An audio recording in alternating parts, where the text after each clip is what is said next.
a few days on from Christchurch. I mean, how's the group feeling? How are you feeling? And I guess what's the wash-up been like?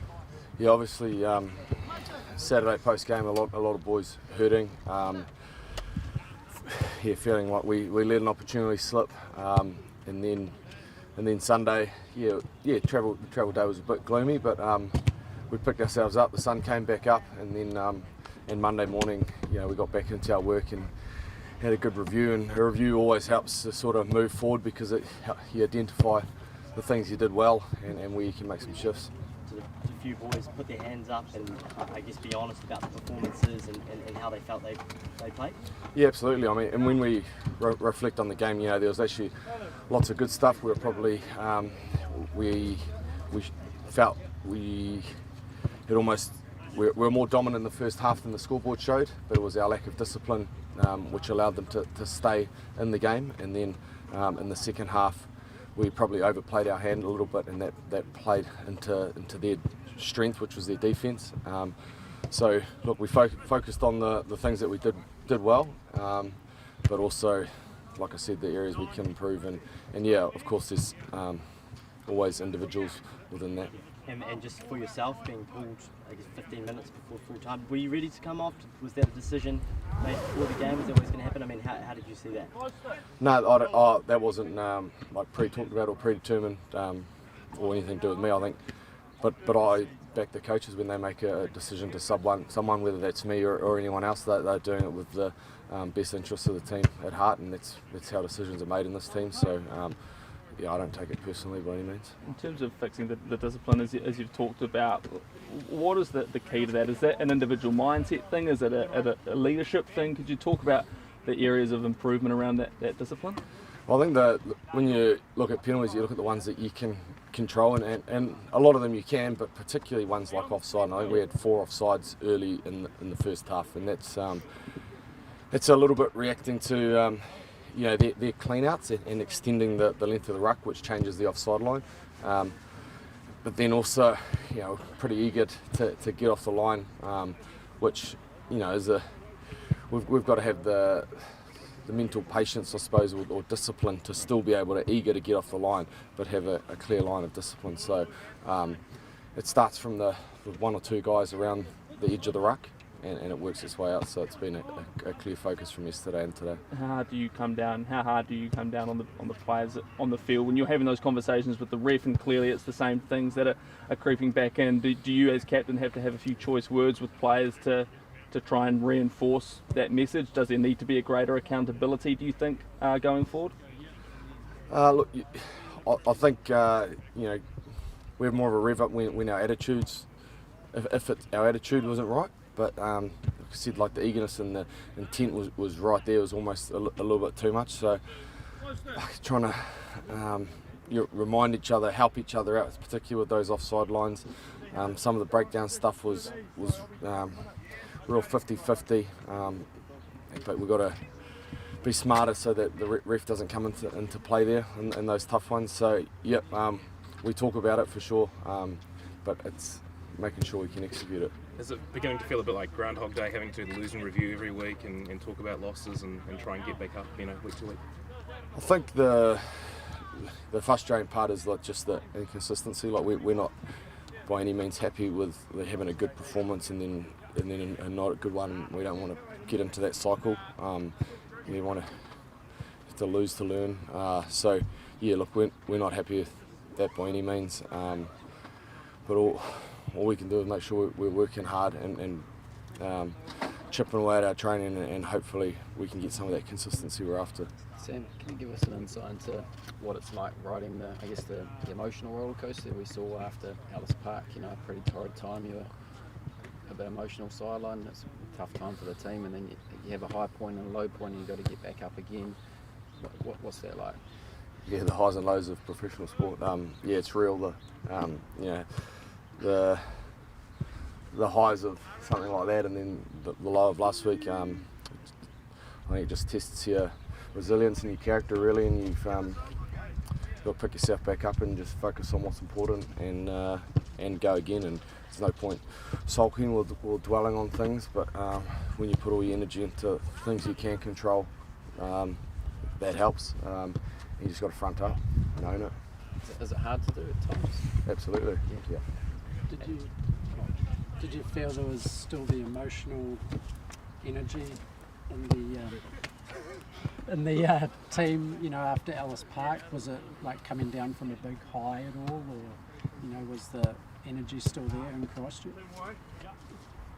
What do you mean exactly? From the win at Ellis Park, getting up after the defeat the week before, were you still at that sort of same level? Was the energy there for Christchurch? Like in terms of the training week or at game day? On game day. I think so. Look, we had an outstanding training week down in Christchurch because we got home and had about 5 days at home, and the boys come in fresh and we had a good training week. So there's no indication during the week, and I don't think it was a horrible performance by any means. That's why I don't think we're way off. If we could have been a little bit more disciplined in that first half, we can put them under a lot more pressure, and then potentially the game changes from there. But we didn't do that, and they're a very good side, and I don't think that can be underestimated in this whole thing. How frustrating is it that the ill discipline sort of seems to be a continuous issue when you do lose? It is sort of brought up all the time, isn't it? And how do you actually go about fixing that? Yeah, for sure. It's definitely a statistic we've highlighted that when we do lose, the opposition kick a lot of penalties, and that's obviously from our ill discipline. Look, the things I said earlier, we've got to be able to help each other out. Like the offsides are inexcusable, and then there's always going to be calls within a game of rugby, but we've just got to do our best to control them and make them a real clear focus. I think when you can become frustrated on the field for whatever reason, and pressure can force sometimes individuals to do things they don't want to do because they're trying to make a play because they care and they want a good result. And sometimes that's like that overplaying thing, which can have a detrimental effect to what you're actually trying to achieve. So how do you get the balance? How do you get that balance? No, it's a good question. I think when you've got it, it just hums. It just happens. It goes well. Things are going well, and you're on top. It's when it's not, and it's the momentum swings. It's not having back-to-back moments. Because when you can have back-to-back good moments, and you do start building momentum and things. So you start compiling pressure on the opposition. It's sort of Test rugby is just a big pressure cauldron, and it's and penalties are what release pressure. So I don't even know if that's answered your question, to be honest. But when you're going through these, does it make it harder to recognise those good things when the team is doing this stuff? For you to turn around and go, lads, this is what we want. This is what we've been training. Let's keep going. This is it. No, I think we're pretty good at realising what we are doing well, and it's I've said a few times before, like identifying the issue is often one thing, and being able to get a shift, that's the real skill. So yeah, we're at half time we wanted to keep playing to our strengths. Our maul was going well, our scrum was going well, and we were putting them under pressure defensively. We just wanted to eliminate the penalties. So we'd identified what was going well, and we wanted to go out there and continue to do that, but it didn't quite eventuate. Just on a personal level this week, are you able to spend a bit of time at home, get away at all from a little bit of footy, just something different? Same with Ian as well, hometown? Yeah, I'm not sure that the coaches do a heck of a lot of work in the evenings. I mean, the players don't switch off. We don't switch off once we walk off the training park either, but I managed to get home from about 6 till 9 last night and then came back to the hotel because I get a better night's sleep without having a 4-month-old in the bedroom, so yeah. Any injury concerns that have appeared between the weekend and now? No, not that I know of. I think we've been pretty lucky with injuries so far, touch wood. What can you say about the Argentinian performance? Look, it was a very similar. It reminded me a lot of the Test match in 2020. They obviously made a lot of tackles, defended really well, scored a good opportunity to try and took the points when they offered. Outstanding. Buffelli's got an outstanding boot. Then he sort of felt in the last 20. They were going to defend for their life. So look, it's the sort of performance we expected, to be honest, having reviewed closely their last two matches, particularly the last one against Aussie.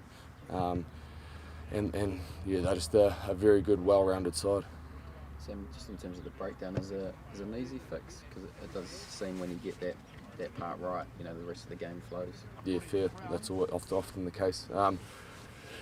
Montoya managed to pinch a couple of kicks, so we just got to be quicker to get on our isolated catcher, and then we had a couple where like a couple of side entries and things like that. So a lot of the intent and stuff at the breakdown was pretty sharp, but it's another clear focus this week for sure. And Joe Smith's driving that pretty hard.